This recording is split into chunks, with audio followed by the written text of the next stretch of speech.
a name obscured by sin, Herman Webster Mudgett to H. Holmes. He was born Herman Webster Mudgett. He would become known as H. Holmes. A name whispered in fear, a name synonymous with evil. Holmes was a charming young man. He was handsome and charismatic, but beneath the surface lurked a monster, a predator who preyed on the innocent. Holmes arrived in Chicago in 1886. He was drawn to the city's rapid growth. Its anonymity appealed to his dark desires. He sought to disappear in the crowds, to reinvent himself as something other than human.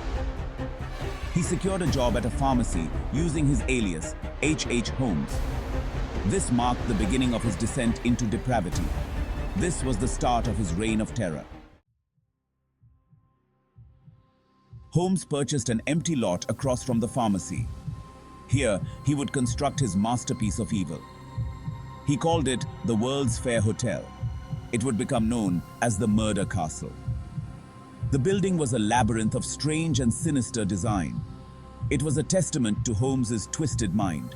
It had secret passages and hidden rooms. There were staircases leading to nowhere. The walls held soundproof chambers. Gas jets allowed Holmes to asphyxiate his victims. He could control the flow of gas from his own room. The building was a trap. Holmes lured his victims inside. He promised them cheap rent and employment. They would never leave. The basement of the murder castle was a scene of unimaginable horror. It was a place where Holmes carried out his most heinous acts. The air was thick with the stench of decay. The floor was stained with the blood of his victims. A large vault occupied one corner. Inside, Holmes disposed of bodies using acid or quicklime. A dissecting table stood in the center of the room. Surgical instruments were scattered across its surface. Holmes used this room to experiment on his victims. He would often remove organs and bones. He sold these to medical schools or kept them as trophies. The basement was a testament to the depths of human depravity.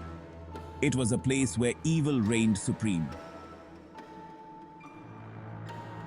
Section 4. The Spider and the Fly. Luring victims into a web of terror. Holmes was a master manipulator. He possessed a chilling charisma. He used this to lure his victims to their deaths. He often targeted young women. Many were employed at his hotel. He would charm them with his wit and good looks. He preyed on their vulnerabilities. He would offer them a place to stay. He would promise them marriage and a better life. He gained their trust. He made them feel safe. Then he would strike. He would invite them to his soundproof rooms. He would lock them inside. He would subject them to unspeakable horrors. Section 5. The Shadow of the Fair. Murder in the City of Dreams. The 1893 World's Fair transformed Chicago. It promised wonder and progress. It attracted millions of visitors. It also attracted something far more sinister. The fair provided Holmes with the perfect hunting ground.